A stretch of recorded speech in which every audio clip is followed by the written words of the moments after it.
since we've been more vocal, since we told people, we are getting so much support and encouragement and actually being like, well done for speaking about it, because it has to be spoken about and everything. So it does, but that doesn't make it easy. No, it doesn't. That's true.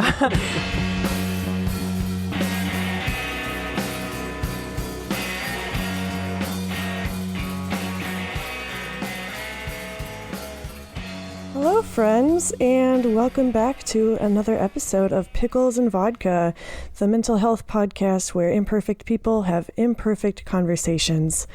And sometimes they just skip 2 weeks of episodes altogether because life is a mess. I'm Christina, your host, and I am totally guilty of stepping away from the podcast for a little bit. It only was supposed to be 1 week, and then another week passed by, and I still didn't feel like publishing an episode, even though I said I would. So this is a little late in coming, but I know you'll understand. We all have those days sometimes, or in my case, those weeks. I won't go too much into the reasons why I skipped a couple weeks. Fang, do you want to be on the podcast? I swear my cat waits until I'm recording to start screaming at me. See, I lost my train of thought. It's hard enough to record this as it is. I don't want to go into too many details because it would take me a long time, and I'm going to save it for a solo episode next week. But I'll just say this. It's been fucking rough. I have been through quite a lot this year. In fact, I think this has been the craziest year of the decade. I think it's safe to say.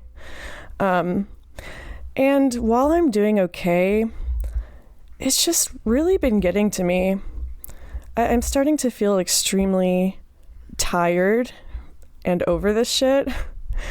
The phrase that I keep using is life on hard mode.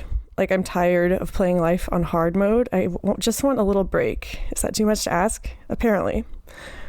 I'm incredibly fortunate to be close to my family, and I've been driving over to my parents' house almost every day to just hang out there in a safe environment. And I've been watching a World War II docuseries with my dad and walking with my mom, and it's just been a pretty nice distraction.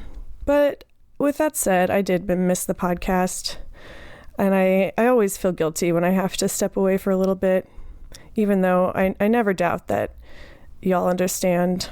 But one of the things I've been realizing during the last few weeks is that when life is crazy, that's kind of where I thrive. Don't get me wrong, I definitely spiral downward. And it's really hard for me not to pursue toxic coping mechanisms when my life is crazy. But at the same time, because growing up, my family was always kind of in a crisis, I feel in some sick way more normal when everything around me is falling down. And the past few weeks definitely made it clear. So yeah, I will tell you everything next week. Hold on to your horses because it's going to be a fucking doozy. But for now, let's talk about my guest today. His name is Jérémie André, and he reached out to me on Reddit a while ago when I was asking for stories related to birth and abortion and all the mental health things that go along with that. My last 2 episodes prior to this, not including the solo episode, but my last 2 episodes before that were my conversation with my friend Mary, who went into great detail about her abortion. And again, I'm just blown away by her strength and vulnerability. And as always, just incredibly grateful that people like her keep sharing with me. Because that's a big deal. I mean, most of the people that I have on don't really know me, or if they do, we've only talked online. And so I'm so grateful that people trust me enough to tell me their stories. And today's guest is definitely no exception. Jérémie talks to me about him and his wife's efforts to start a family and all the barriers that they came up against. And it's a really heavy episode. It's kind of hard to talk about this stuff without getting heavy, which is another reason that I think I waited to release it, because I didn't want to throw too much at you or myself. But it's a really amazing story, and it actually taught me a lot. I think I've mentioned it before. I am not someone who ever wants kids, and it's a real perspective shift to put myself in the shoes of someone who really wants kids. And it's pretty clear that it's really important to him and his wife, Rosie. So yeah, last night I had quite a lot of things I wanted to talk about in this intro, but of course I can't remember any of them right now. So I'm going to go ahead and jump into my interview with Jérémie. I hope you are all having a wonderful start to the holiday season. I know it can be a really rough time in the year, especially if you deal with mental health struggles. And so next week, when I give you my solo episode, I'm also going to be doing a little digging into some coping mechanisms that you can employ during this time. If you have any, send them my way. I think last year I made a similar request, and it was really encouraging to see some of the ideas that y'all came up with. So DM me on Instagram at Pickles and Vodka Podcast. You know where to find me. And here is my interview with Jérémie. Enjoy. Oh, all right. So welcome to Pickles and Vodka Podcast. Thank you for having me. We spoke briefly on Reddit, and you told me a little bit about your story with you and your wife and some difficulties you've had. So I want to get into that, but first I want to find out just about you. So can you introduce yourself to the listeners? Say your name, where you live, whatever else you want to include. For sure. So my name is Jérémie. I'm French.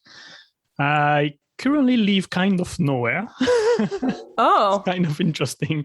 I've been living for 3 years in Miami, Florida, and I left in May, so about 4 months ago, to go traveling the world with my wife. We are planning a big trip around the world, but we came back to Europe just to spend time with family, because with COVID, we didn't see our family for like 18 months. So we needed some family time, So yeah, we are enjoying some time with the family and friends right now, and we're going to hop on a flight in a few weeks probably to go traveling. Yeah, that's going to be interesting with like Delta and everything. Yeah. For a while, I know things were opening back up, but now, like, where are you currently? So right now I'm in France. Okay, at your parents' house, right? Yes, correct. Okay. Yeah. So yeah, we were planning actually a trip around Southeast Asia, but everything is still closed over there. Yeah. Countries are still closed, so it's unlikely to happen. So plan B is going to be Central and South America.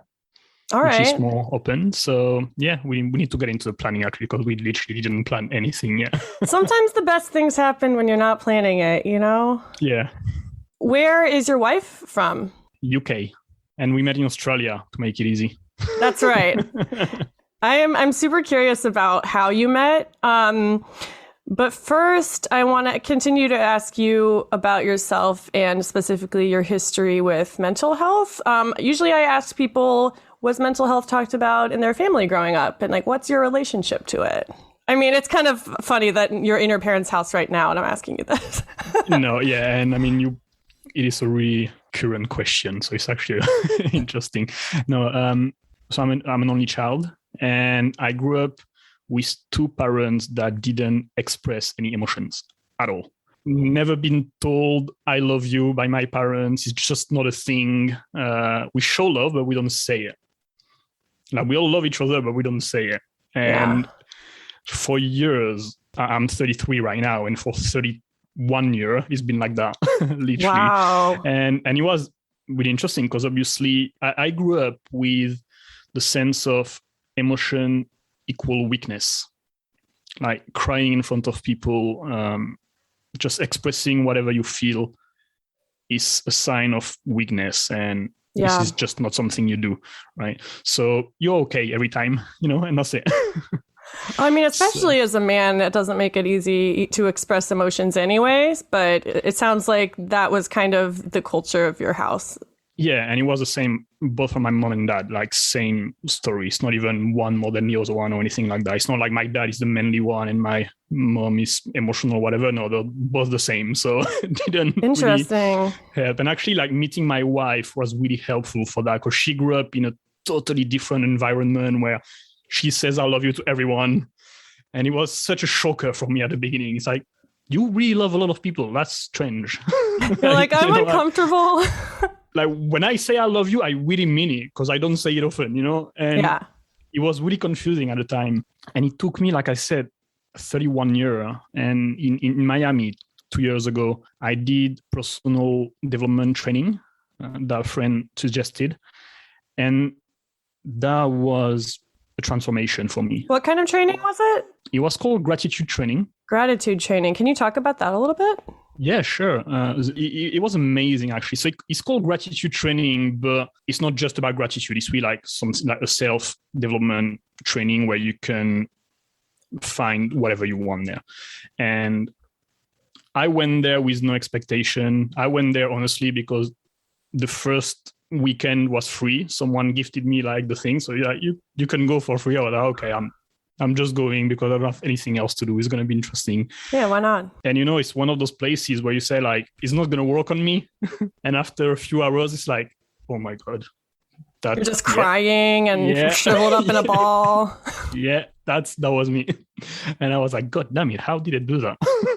And that's the first time I actually realized this storyline I had in my head about emotions or weakness, and you don't want to show any sign of weakness to people. That was just a story. That was just the way I was educated, but it was not the truth, and there's another way. And seeing so many people being able to express themselves and actually being even more connected because they were able to express themselves and everything, that was really life-changing and really, really opened my eyes about the whole showing emotions, speaking my truth, saying if I don't feel okay to someone, that's fine, they're not going to judge me, and everything. That was life-changing. And I mean, I still have work to do, but of course, everyone does. Now I'm aware of it. I think more than anything is just now I'm aware of how I was, in a sense, when before I thought that was normal.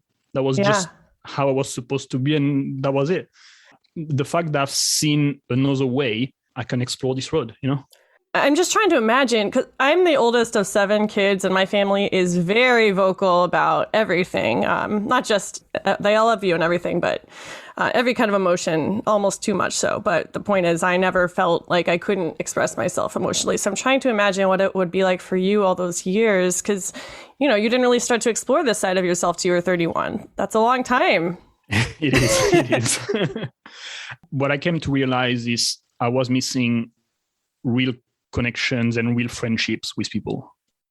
Like I had friends, but the new friends that I have since I did this training and the people I met during the training, after the training, those friendships are way stronger and deeper than previous ones. With my previous friends, it was just, house life, housework, all the small talk and the sports and things like that. Are you okay? Yeah, I'm okay. Good. Let's have a drink. That was about it. Like with the friends I've met after that, like we don't even talk about that. I don't care how your work is going. It's, tell me how you're feeling today. Like, or tell me what you're struggling with, or what's your biggest dream? Like, I don't know, like real connections with people. And that's been like amazing to see that it was possible for a start, because I didn't know that was a possibility. I've realized that I missed out on that. So what I'm trying to do now is the few friends that I have for like before that, I'm trying to build deeper connection with them, because I mean they've been part of my life for 10, 15 years, some of them, and I feel I actually don't know them that much, in a sense, and they don't know me that much as well. How has that been, trying to kind of revitalize those relationships? Well, first, not easy, because it's not easy when you're, let's say, behaving a certain way for 10 years with someone and suddenly you kind of shift. It's like confusing for me and for them. It's been fine most of the time. I mean, I've also realized that actually some people, I don't really want them in my life anymore, you know? Yeah. And that's also a good thing. Yeah, that's something I've learned, is that it's okay to move on. It's not because we've been friends for 15 years that we need to be friends for another 50. One of the best pieces of advice that I've ever gotten was that not all relationships are supposed to last forever. And that doesn't mean that you did anything wrong or that there's anything wrong with you or the other person. Just sometimes relationships run their course, and that's totally normal. Yeah, and people change. And sometimes it's okay to change in different way. And, you know, like we were friends at some point, and then we both want something different or whatever, and we're going to take another path. But it doesn't mean that what we had was fake or whatever. Exactly. So I'm really curious how your parents are reacting to this new and improved Jérémie. So it's actually really interesting because that's where I'm struggling the most with them. But something quite interesting is during the training, we had some like tasks to do, like some little challenges, you know, to, well, grow.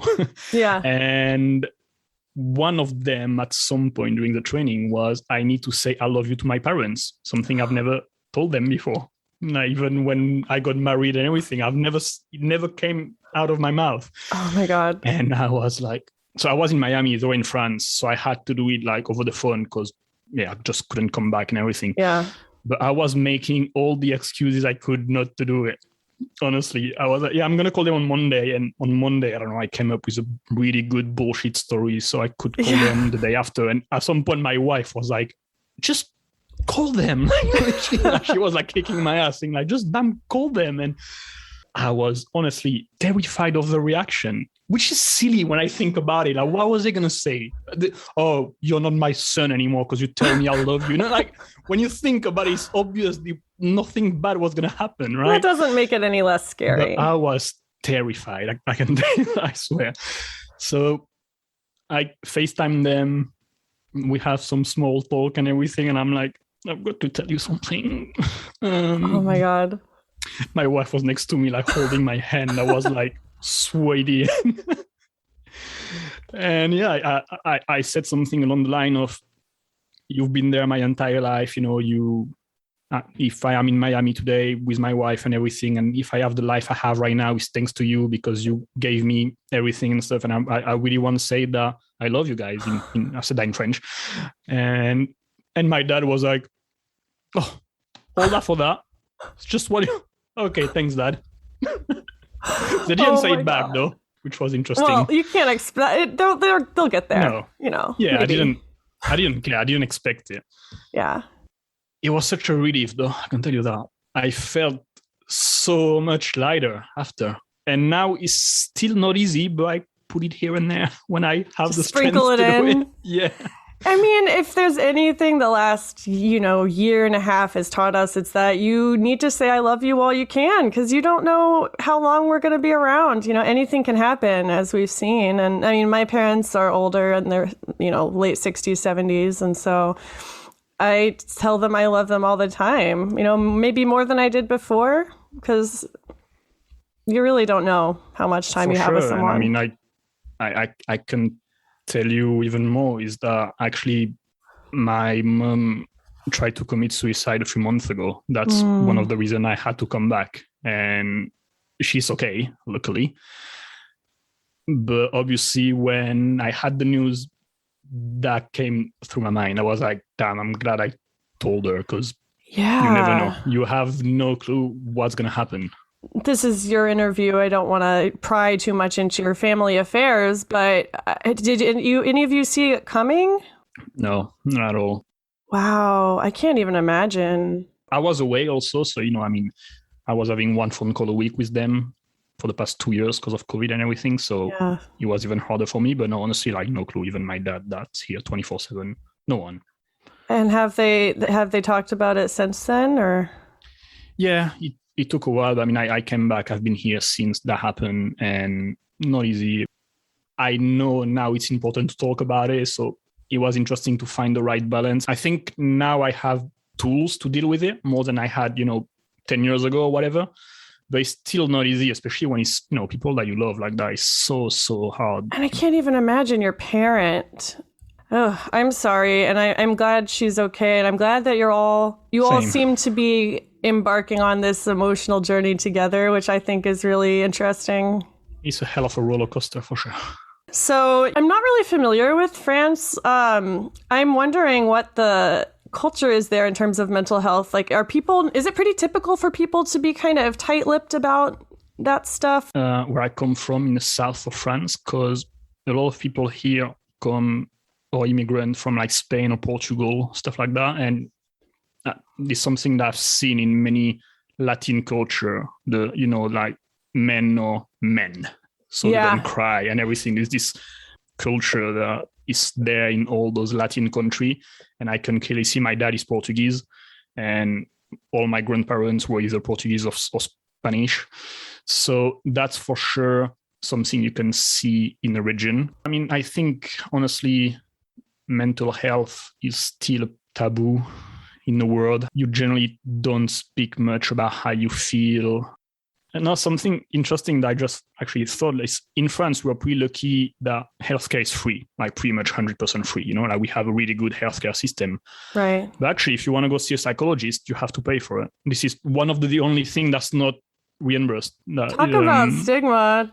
Yeah, and I've never known before that. And it's because my mom had to go to see a psychologist after that I found out. And that was interesting. That's crazy. So are they considered like a specialist, I guess? Yeah, it's not, a necessity or whatever. So you don't need to have, it's a choice if you go, so you pay for it. That's crazy. I mean, obviously we have to pay for healthcare here, which is a whole other episode. But but yeah, if you do need any sort of specialized mental health care, it's just not an option for someone like me who makes the kind of money I make. It's like, and I'm doing pretty well and I still can't afford it. Like it's really sad and scary. But I find interesting that, for example, like if you want to see, I don't know, like a chiropractor, or something like that, you're going to be paid back. He is going to be free, but not a psychologist. It's not much different. One is working with your muscles, the other one is working with your brain, but exactly. It's the same job in a sense, right? Yeah. Which one is the most important? I mean, I won't challenge that. I won't go this way, but so yeah, I thought that was really interesting. So your wife comes from the complete opposite background, you said. Yeah. So how long have you known her? Tell me your story. No. So in 2010, 11 years ago, I was doing my master degree in robotic science in France. And I decided to spend a semester in Australia because I wanted to learn English. I didn't speak a word of English at the time. I mean, just really basic, like, hey, that's it. Yeah. So I really wanted to learn English, and Australia has been a dream of mine since I was a little kid. I had the opportunity to go there, so I grabbed it, and I went from March to August 2010 in Sydney, Australia. I got there. I spent a week in an hostel looking for an apartment, and I found a place with 6 other people. And a week later, this English girl come through the door to visit the place to rent a bed in the apartment. So that's how we met. She was also traveling basically for like 6 months on the side as well. And we just happened to be roommate. And yeah, we got along. And one night we kissed, we got together and we spent like 2 months together over there. And then she left in July. I was staying for 2 extra months. And we were like, how is that going to work? Like, I'm going back to France for my final year. You're going back to the UK. Yeah. Saying, how are we going to do that? Like, are we just having fun and that's it, And none of us went there to find love, It was just 22 years old, I didn't expect it to be married to her now, at all.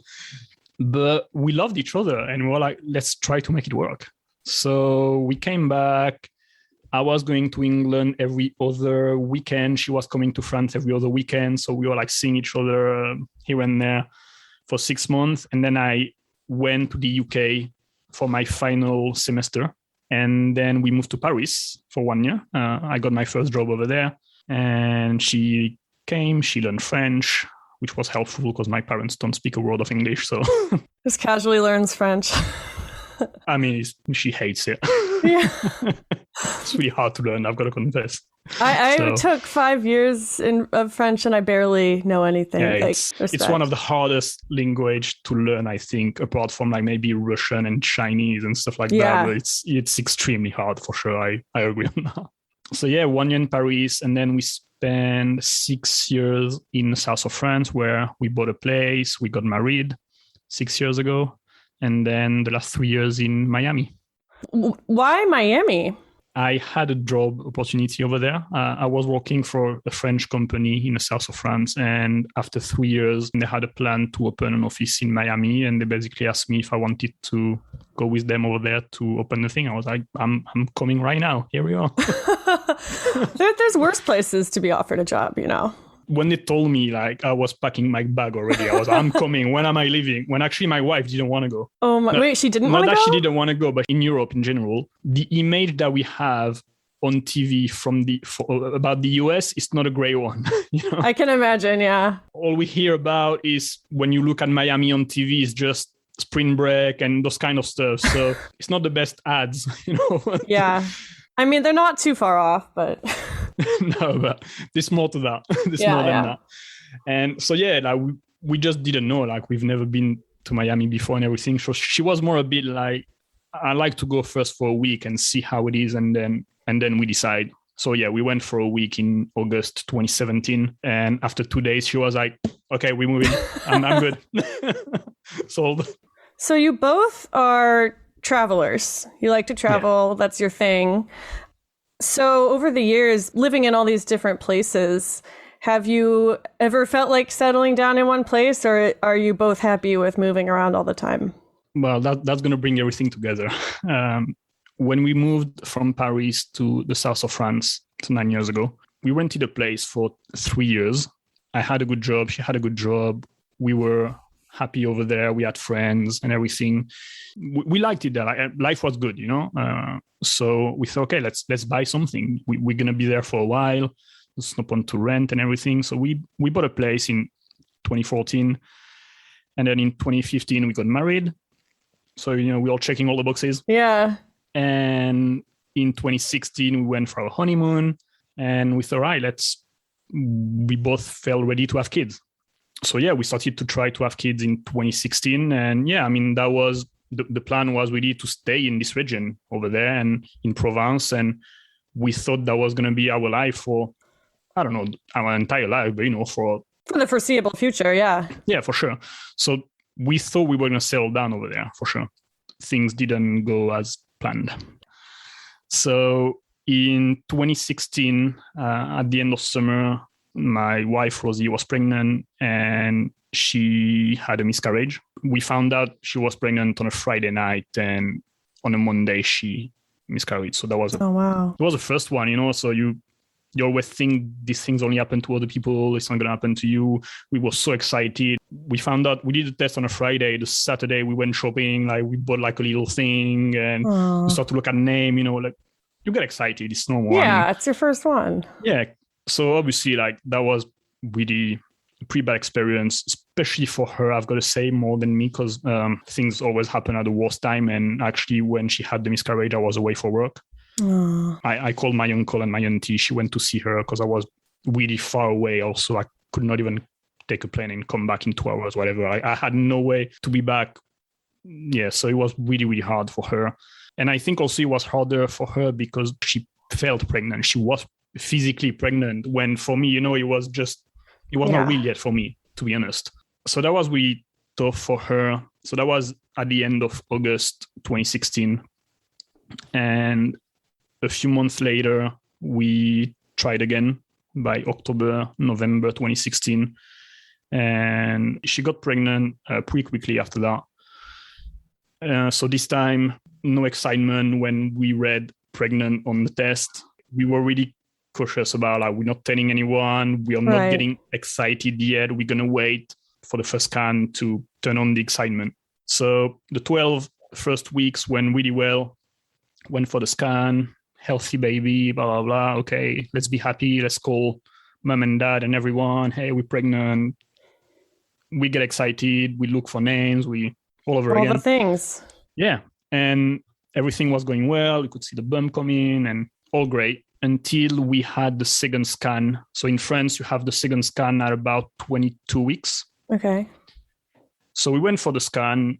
and the midwife or the nurse was, checking everything. And that's when they measure like everything, basically. Like they really check the size of the baby, the size of the bones, of everything. So it was really long.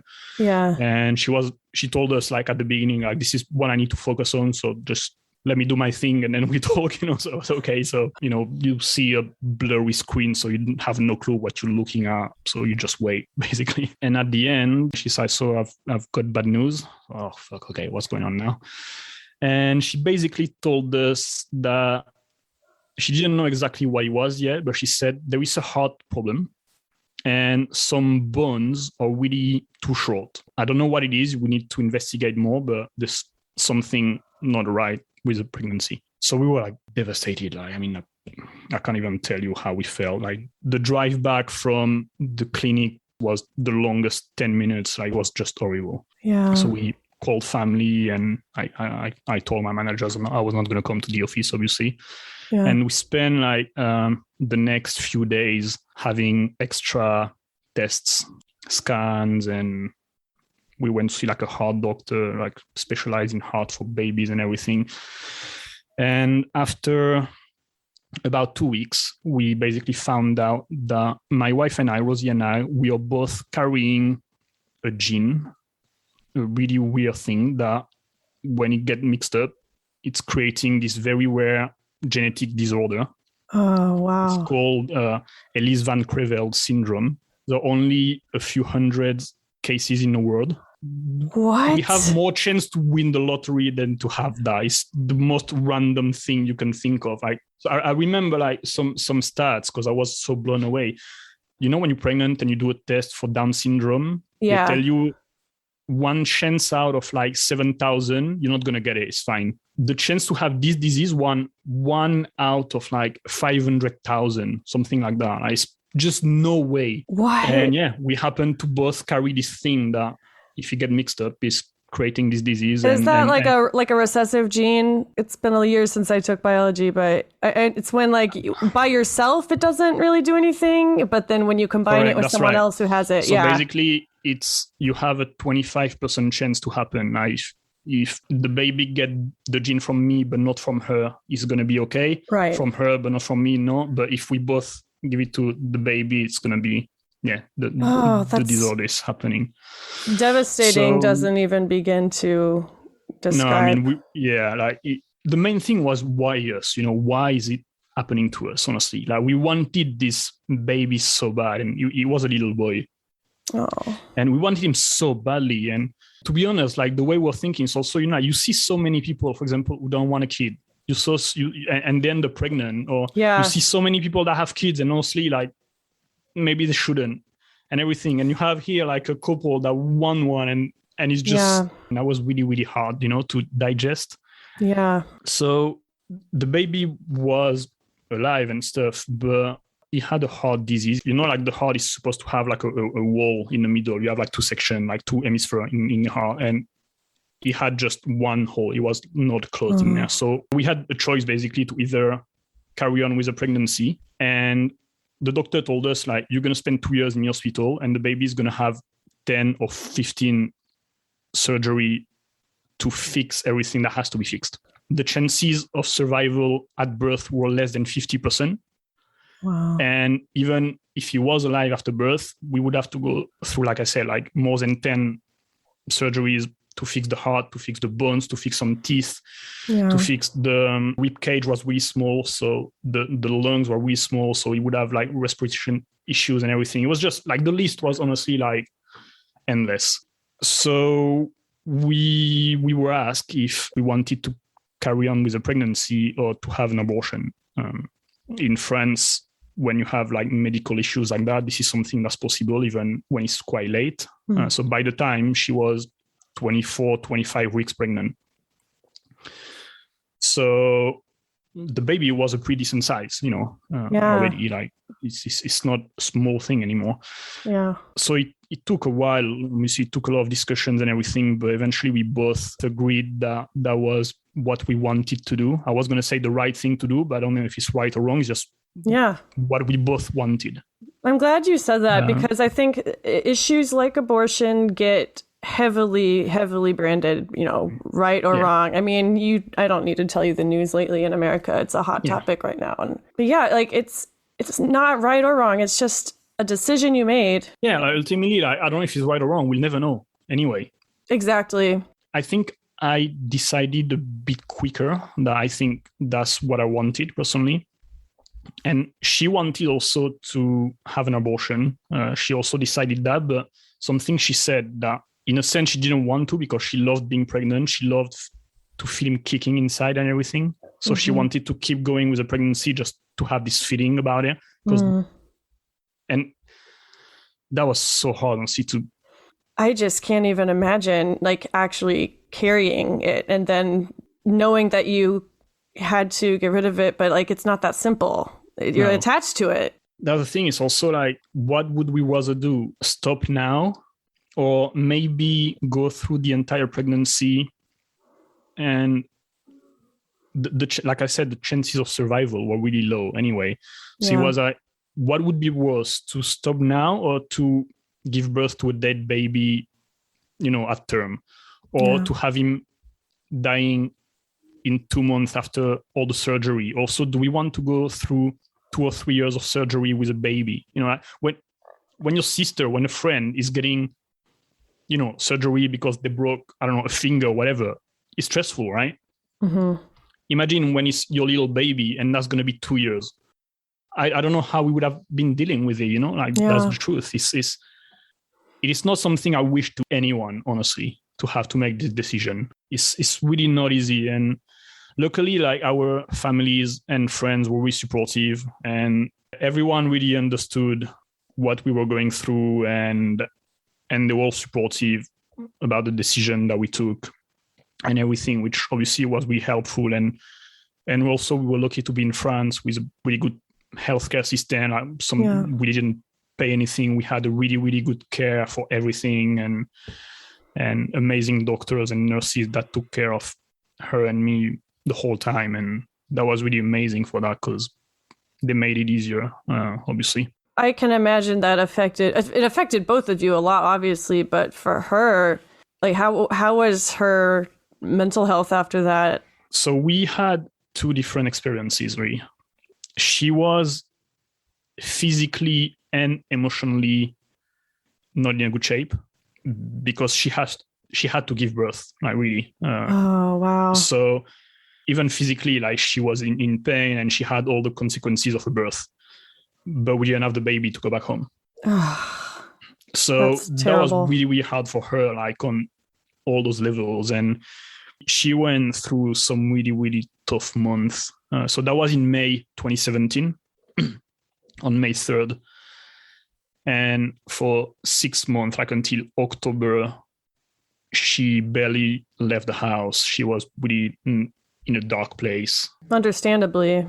And it took us to move to Miami. And that's also one of the reasons, like, Miami came at the perfect timing, because moving to Miami was a new chapter, a new life, and a new everything. Birth, everything. And that was life-changing for us, because it was just at the right time. It's what we needed. But what was interesting is she was really depressed for months, and everyone understood it, and no judgment here or anything. Everyone understood that she was going through something horrible, and she had all the care that she needed and everything.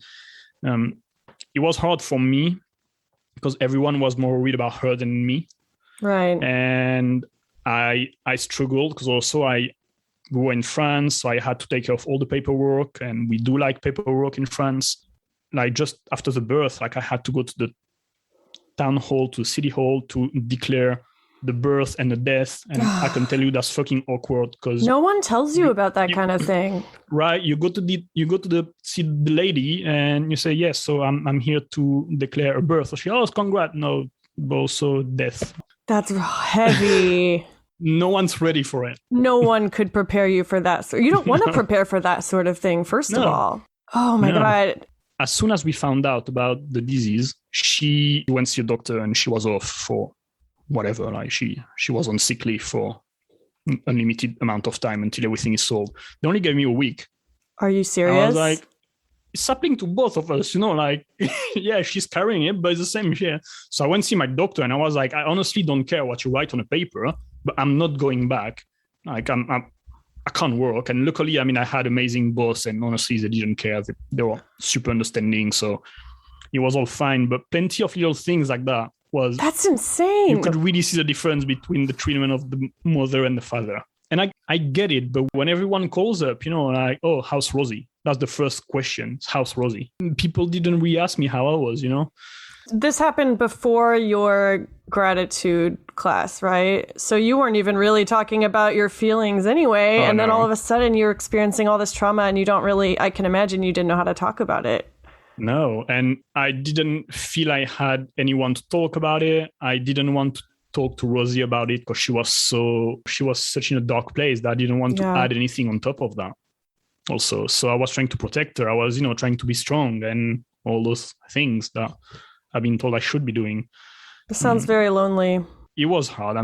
Looking back at it, I'm not sure how I managed it, honestly. I had like one big breakdown. Rosie went away for a week to see her parents eventually, I think in like, I don't know, July or August. So like 2 or 3 months after the abortion. And so I was alone. I went to see a friend for a weekend and I got drunk for the first time. Oh boy. And yeah, that's when it all came out. And actually I remember the trigger. We had lunch, we spent the whole afternoon drinking, we're supposed to have dinner. And I didn't know a few people at the party. And one guy, just having small chat, one guy asked me like, oh, do you have a kid? And I said no, because I didn't know what to say. Yeah. But he's dead. Like, do I want to get into you? I don't know you. Someone you don't even know. Yeah. Yeah. So, but even until to this day, I hate this question. Like, I still don't know what's the right answer, because every time I say no, I feel bad towards my little boy, because I feel I'm kind of saying he doesn't exist. Yeah. But how do you explain that to a stranger? You don't want to. I don't want to have to explain that every time. So, but even to this day, this is not a question I ask many people anymore. Like, oh, do you have a kid or whatever? Because I know that it's not a question that makes me comfortable anymore. Right. It's like when people ask you, do you want kids? It's like, why is that any of your business? Yeah. Like when you get into your 30s, if you're single, it's like, oh, are you going to get married soon? All those things that I understand now after this experience, that all those questions, maybe we should learn to put them aside because they're not necessary at all. Most of the time it's going to be all right, but they can really hurt someone also. Why risk it? Yeah. Yeah. So that was in 2017? 2017. And at the end of the year, in December 2017, we moved to Miami. Okay. We were waiting for the visa, but in November we had a chat with Rosie, and she basically told me, I need to leave. I can't live in this apartment anymore. Every time I cross the door, I have memories. I hate this place. I need to get out. So we either figure out about the visa and we move to Miami, or you quit your job, we pack and we go somewhere, but I need to get out. Yeah. So I called my manager and I told him, we can't wait for the visa. We need to come. And they were amazing. They told me, okay, do your ESTA online and we'll figure it out. We basically sold everything in your apartment, find a tenant, and we left to Miami in like 3 weeks. That's 3 weeks? Pretty much, yeah. It was quick. I mean, staying would have been harder. It's obvious by the way you tell the story. It was down. Maybe something bad would have happened, So I mean, not only are you leaving the life that you had, but you're leaving the life you were preparing to have too. I mean, I keep saying I can't even imagine, but I can't even imagine what that must be like. No, yeah, it's like just seeing ghosts. Yeah, like we had planned, like where are we gonna put the bed, everything. So everything in this apartment reminded us of what was missing, which was our little boy. So we just had to move on. And I was really blessed to have amazing boss and friends. Yeah, it sounds like you have really supportive people in your life. Yeah, they were amazing for that, honestly. And it's actually interesting because I didn't do it on purpose, but then we talked about it with Rosie and we left a week before Christmas. Oh, wow. Which was a tough decision also because it was like, are we staying for Christmas to spend time with the family and everything? And we both like, no, like, fuck it, let's go. Yeah. And when we talked about it later, we didn't say that to each other at the time, but we didn't want to spend Christmas with family because that was supposed to be the first Christmas with our baby, opening presents and everything. I didn't even think about that. We didn't want to celebrate Christmas. There was nothing to celebrate there because we would have seen my little cousins and everything opening presents and being happy and everything. And since this day, Christmas is not the same for sure. Oh, of course not. But I think missing the first one was a good idea. So how soon after you moved to Miami did things start to heal, I guess? Well, the healing started quickly because we ended up in summertime in Miami. I mean, in December, Miami is amazing. We went from like freezing cold France to a Christmas on the beach for the first time. So that was really what we needed, just a fresh start. Right. Literally, like we didn't know anyone. Everything was new. The weather, the situation, the environment, the culture, the food, everything. So it was really good because we spent the first 6 months being tourists, basically, even if we're living there. In a sense, I think we didn't have a chance to think about it too much, It didn't hurt that much anymore because we were distracted. But we needed that, honestly. It's not like we wanted to avoid the pain, but in a sense that it was needed, for our sanity, honestly, because we would have gone crazy otherwise. Yeah, I think in that situation, distraction was just what you needed. Yeah. It's like jumping into a pool of cold, freezing water, Yeah, sometimes it's what you need, I think. And after a few months when we kind of found a new rhythm and started to find friends and feel settled there, that we started to talk about it and also to make plan, like, are we going to try again, like how do we see the future and everything. And nothing specific, happened, like not a big event or whatever, but eventually we felt healed. And it's always going to be there. Like, of course. We're always going to remember, but I'm okay with it now. I've made, peace with it. Made peace with what happened. Yeah. Sometimes you just need time. And there are those days, the anniversary, the day of the funeral, the day where we were due, those time were always shit. Like clearly, it's always like, oh, it should be, back to school is pretty hard as well. Yeah. Or it should be in first grade, second grade, whatever. It's never gonna leave you. It's always, little thing like that, little reminders. Right. Or some friends that had a kid exactly at the same time. Like, oh, it should be exactly the same size and playing with them, stuff like that. So we have reminders, but after, it's life and it sucks, but it is what it is at some point. It's just, I accepted it now.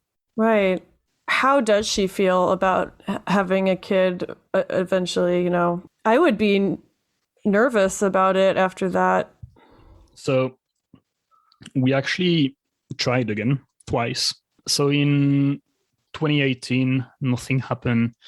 In 2019, we started to talk about it again. And she was ready before I was.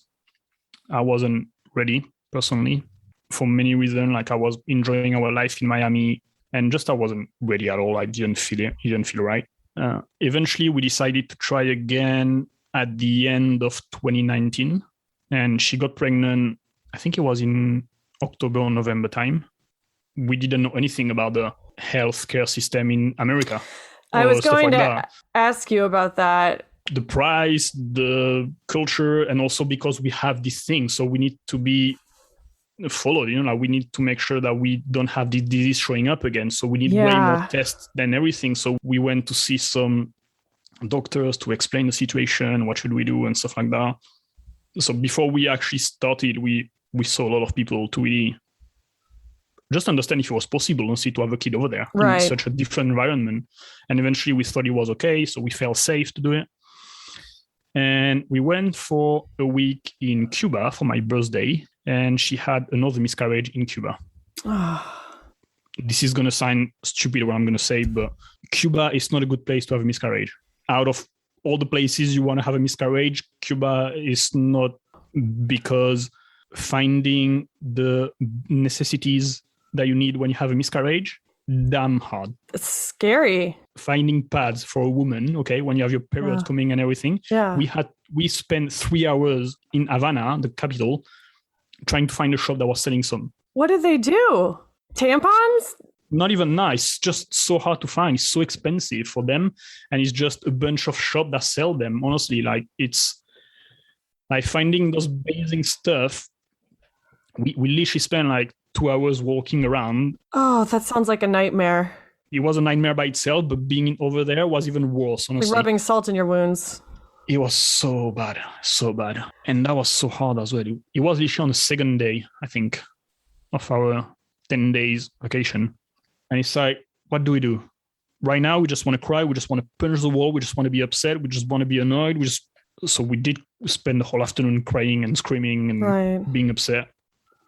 And at the end, we had a shame. It was like, it sucks. It happened, but we still have 8 days or whatever. Mm-hmm. Are we just staying here in bed crying for 8 days, or we enjoy it? I mean, it's still going to suck. It's still going to be painful. We might as well try to have a nice time. You two are both so strong. I just want to say, I mean, I don't even know how I just can't imagine that. And I think the fact that you are owning your emotions and talking about it, like, that makes me see you as even stronger. I think communication was key. We've always been super communicative between us. We have a really strong connection, honestly. We talk about everything, and more than husband and wife, like, we are like best friends and everything. And we wouldn't have this bond, I think, like, maybe things would have get messy, you know? Right. But we kind of complete each other in some aspects of our lives, in emotions, and clearly, like, I think we survived this because communication is here between us, and and we understand each other, and clearly, I think, one of the main factor. And yeah, so we spent the last week in Cuba, came back. We decided to try again in 2020, and again another miscarriage. And I've got to say also, like, the three miscarriages are totally different, with different timing, different reasons, even if we don't really know the reason, but always like a different experience, like physically also for her and stuff like that. That actually surprises me. I mean, people don't talk about it. No one talks about it. No, but it's happening so many times. And also, like, we've been reading, now, and watching videos and reading blog posts and everything. And it's happening to so many people. Yeah. Any abortion as well, like, it took us a while, but when we decided to speak about it, about the abortion to people and to do a podcast about it and everything. I'm afraid what you're going to say. It was really hard, no, but actually, why? We were surprised to how many friends, people that we knew, came to tell us, oh, I had an abortion as well, but I've never told anyone before. But I feel safe to tell you because you went through it, so you're not going to judge me, Wow. It's happening to so many people. I'm sure anyone listening knows a person who had an abortion. Oh, at least one. Know about it. Yeah, I'm pretty sure. Yeah, I don't want to talk about politics on here, but it just makes me so angry. People don't consider the feelings. They make generalizations about people who get abortions. Oh, yeah. And it's like, I look at, like, you and your wife, you wanted that baby more than anything. Yeah. And you really thought about it, and it wasn't an easy decision. I hope no one has to make that decision that you made. And so thank you for sharing that story. I think it is important to talk about it and to just not normalize it, but destigmatize it. Yeah, that's the right word. Yeah, because it's happening way more than we think. And I mean, and don't even speak about miscarriages, because that's happening to a lot of people, right? But again, we don't talk about it, and it's interesting. I don't know why, actually, because I think it's shame. Totally. I think it's because we are educated / conditioned in a way that if we don't check the boxes of the normal life, we are going to be seen as failure or weird or whatever name you want to put there. Yeah. So if when you are about 30 or something like that, you are not married and you don't have a child and stuff like that, you're going to get a label soon. You're going to be looked differently by people. Oh yeah, I'm turning 30 soon, and I have 2 cats, and I already have been labeled the crazy cat lady who's never getting married. Yeah, you know? and it's sad because I think it's putting a lot of pressure on people. And well, when you want to get pregnant, stress is not helping for a start.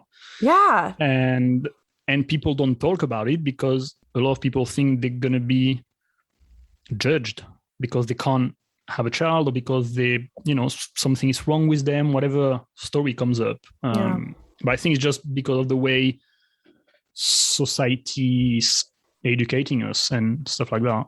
I have a couple questions. Firstly, what is one thing you wish other people would know about you and your wife's situation? Like, is there something you encountered time and time again that you got tired of talking about it? It's interesting actually, because when we moved to Miami, we were happy that people didn't know that we had an abortion, because we were not labeled as the other couple that are trying to have a kid but they can't. Because like when you have friends here, family, even if everyone is supportive, people talk. Okay, people make judgment, and even if they don't say it on your face, they talk about you, and you get this label eventually. And we felt it. We felt different. We felt that people are behaving differently around us, not talking about this and that because we don't want to upset them. Right. And moving to Miami was good because people didn't know our story. So we didn't have this thing. But actually, I think that was a mistake when I look at it, because since we've been more vocal, since we told people, we are getting so much support and encouragement and actually being like, well done for speaking about it, because it has to be spoken about and everything. So it does, but that doesn't make it easy. No, it doesn't. That's true. If you could tell your younger selves anything, having lived through the nightmare that you did and gone through all this, like, what is something you would tell your younger selves, or maybe tell someone who's going through the same struggle? I'd say pick your close circle very carefully. Be supported. Be surrounded by people that love you no matter what and are supporting you no matter what. And don't have expectation about people, because you're going to be disappointed probably. And also, what I've learned from all that is stop making assumptions about other people's lives, because you have no idea what's going on in their life, and words are really powerful. Mm-hmm. You never know what can trigger someone. You have no clue. It can be a little thing that seems so insignificant, but it can be devastating for someone, and you have no idea. So be extremely careful when you ask questions, when you speak, because you really never know how you're going to impact someone else's life. Yeah. Thank you so much for sharing. I know we haven't even talked about your podcast yet. I want to tell people where they can find you. The best place would be Instagram. That's where I'm the most active personally, and for the podcast as well. So my personal Instagram would be Jérémie André _FR. So that's JEREMIEANDRE _FR. And the podcast is called Just Interesting People, because we just talk to interesting people. If there's anything I've learned through podcasting, it's that everyone's interesting. I feel like you should call it Just Beautiful People, because I looked at your website and all your guests are like models. What? Everyone should go check it out, because you just interview interesting people around the world, and it's great. Normal people. Well, yeah, thank you so much, Jérémie. And I know Rosie isn't on right now, but tell her thank you too, because it's important to talk about it. And thank you for listening. Of course. We appreciate it. Well, you have a good rest of your day, and thanks again. Thank you. All right, bye. Hey guys, thanks for listening to this episode of Pickles and Vodka. If you could relate to anything we talked about, You can follow the podcast at Pickles and Vodka Podcast on Instagram, on Facebook by typing in Pickles and Vodka Podcast. You can also email me at picklesandvodkapodcast@gmail.com if you have any stories or if you just want to say hi. Thanks again for listening, and I hope you guys have a wonderful week. Stay safe.